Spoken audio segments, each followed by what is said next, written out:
whatever it is you're presenting to the world, it has to be true. If you're trying to fabricate something, it's gonna fall flat because the intention is lost. Let's strip away all of these bells and whistles and like, what is the center? I think that the moments that you experience my music or a live show or the art, the design around the album are reflections of that core. And that to me is like, so exciting. My name is Halima. I am a recording artist, songwriter, and producer for a living.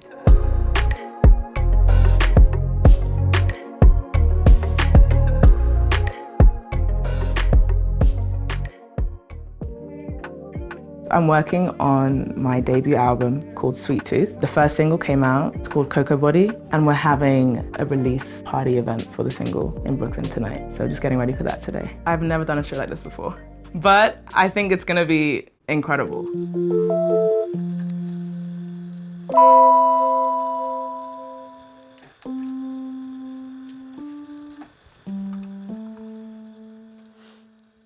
Music had been a huge part of my childhood. I grew up in Lagos. It was such a sonically colorful city. My uncle used to sing Nigerian gospel songs, and he'd play the piano and I'd sit right by him, plonking down on the keys, and my grandmother would sit in the corner and just listen to us. I'm the only person in my family pursuing this career, but their appreciation of music has been the inspiration. I mainly grew up in London, and I hated it actually. For the beginning, don't come for me. I love London, I rep London. But moving from Lagos was really traumatic. As a kid, you're going from sunshine and being with your grandparents, this kind of euphoria, to this cold, rainy city where not as many people look like you. I remember like having one interaction with a kid and they asked me like why I spoke the way I spoke, and I had a thick Nigerian accent. I was a very outspoken kid, and then I became really shy when we moved to London. And so honestly, like music was the way that I could express those feelings. And then when I was 9, there was this summer stage performance. I wrote this song and I got my friend to sing backing vocals and I got my other friend to play trumpet. We performed this original song. After that moment, I was like, okay, I want this feeling all the time.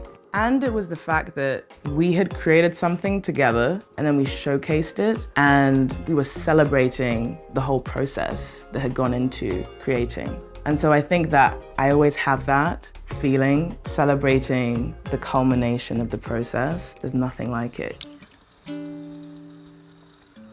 I started playing guitar when I was 9. My mum put me in piano lessons, but I was playing all of these, traditional like compositions. I was like, I just don't want to play these like old white men songs. Like I want to play my music. And I was like, can you get me a guitar? And she was like, no, because I got you a keyboard. I saved up all my pocket money and bought myself like a very cheap classical guitar. I was just like playing around and messing around and like, oh, what happens if I put my finger here? What happens if I put all my fingers down here? Songwriting has always just been that way for me to process my emotions because I have a lot of thought. There's this channel that exists, which is like the creative flow state. And you can turn yourself from this like anxious person to like this vessel and just be releasing. And that is something that I'm so grateful to have always known since I was a kid. I knew then as a kid, something is speaking, I don't know, I'm tapping into this thing, just letting it come through. People will describe it as a muscle and it's a skill, but I think it's actually a relationship to that source. And the more that you're in conversation, the easier it is. I definitely have a favorite part of the process. Being in the studio, it's like a playground. I love to pick up a shaker. I love to get the guitar, get the keyboard out and just start messing around and figuring out what makes me feel something. What doesn't sound good, but I'm glad that I went there. I really enjoy the process of draft, scratch. Ooh, this is something. And now I'm like locked into the flow. But I had to usher in the state by making something that wasn't that great, but not being afraid to do that, so I could then allow myself to hear the thing that needs to be communicated. That is my favorite part. It really is. I like to say that my music is genre full. It's overflowing with genre because I love so many different styles of music, so much different expression. Music is just the language of our feeling and our emotion. So whatever translates that is what you should make. The most challenging thing about being a musician is money. That is not a reason to be a musician. If you want to make a lot of bank, pick something else. Not to say that you can't, that it's not possible. It absolutely is. But you have to want something much deeper than that. And you also have to be in love with the process. I teach music production. As an adjunct professor, that's about 30K a year. Last year, I played about 12 to 15 shows and made roughly 300 to 700 per show. There's a lot of passive income. Some years it's really high and some years it's a bit lower. Anything from like syncs, so that's like getting the music in film and TV, or any ads, your royalties, PRO companies, so when you perform, you also get paid. And that's roughly around 15K a year.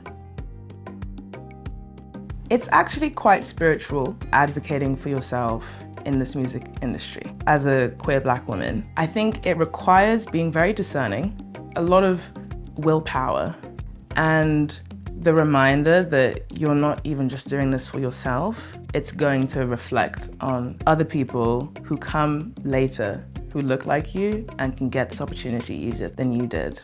I think it's important to keep one foot in and one foot out in the industry, and the one foot out is going to be in community. And that keeps you grounded, that keeps you away from getting swept up in something that really isn't the reason why you're even here. The project I'm working on right now is called Sweet Tooth. It's my debut album, which is crazy to think about. It means a lot to me. It means taking up space, an evolution into a vision of myself I think I've had, but I've had to let go of the habits that were preventing me from being that person. That's what this album really and truly is about. I don't know if there's something that I want people to know about me specifically. I think that I want people to know me genuinely. And I don't know how much control I have over that, but what I do have control over is just being myself, and the rest, comes when it comes. I want people to know my music is honest and I treat it with a lot of care. And I'm very grateful for the people who do the same. I've been thinking a lot about branding, and it's not this marketing hack that you're trying to, beat the algorithm and you're trying to whatever. It just feels like little breadcrumbs to me. It's fun and it's playful, and that's how it should be. It's just, rooted in you. Some career aspirations might look like selling out a world tour, oh my God, performing at Glastonbury, releasing several critically acclaimed albums, setting up an education center in Lagos. One of my goals is to keep pushing beyond what I think that I can achieve. Even some of the goals that I've shared, what's a crazier ambition? I think that for a while I steered away from being ambitious because I thought it was a product of capitalism, which, okay.